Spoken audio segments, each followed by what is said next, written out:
around on its oil. It's a product of oil. Lahat. Maski anong tingin mo. Except the organic things that are around. Sa gitna ng patuloy na pagtaas ng presyo ng produktong petrolyo at mga pangunahing bilihin, kagyat na umaksyon ng Malacanang para sa kapakanan ng sambayan ng Pilipino. 3 direktiba ang ipinalabas si Pangulong Rodrigo Duterte upang maibsan ang pasanin ng publiko. Una, inatasan ni Pangulong Duterte ang Department of Trade and Industry na pakilusin ang mga surveillance team at hulihin ang mga pagsamantalang negosyante na lumalabag sa itinakdang presyo ng bilihin.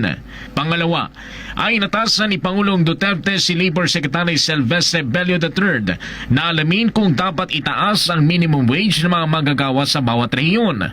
At pangatlo, ay inatasan ng Department of Energy na maghanap ng murang langis sa mga bansang hindi miyembro ng OPEC kabilang ang Russia.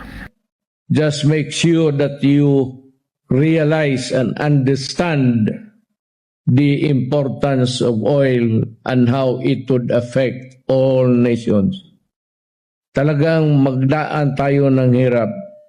Kaya nagpasalamat ako sa Diyos na magtapos na ako, bilisan na lang niya ang mga araw kasi kawawa talaga itong susunod. Nasaan na yung emergency power ng Pangulo na inaprubahan ninyo dito sa diesel at gasolina? Hindi lang naman po ito doon sa LPG o kerosene.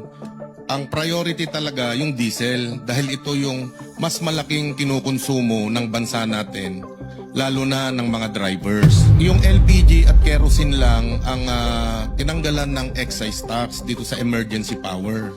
So kaya hinahanap natin nasaan yung para sa diesel at kerosene. Paano namin magagamit yung LPG at saka itong gas para magluto kung wala namang kaming isasaing, Mr. Chair?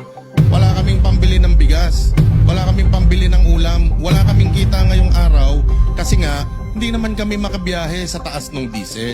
Sa laki ng kinita ng mga oil companies at ng gobyerno doon sa windfall profit nito, sa loob po ng 45 days, Mr. Chair, ang kinita po ng mga oil companies hindi bababa sa 130 billion pesos at 40 billion pesos po para sa gobyerno na nakolektang taxes nito.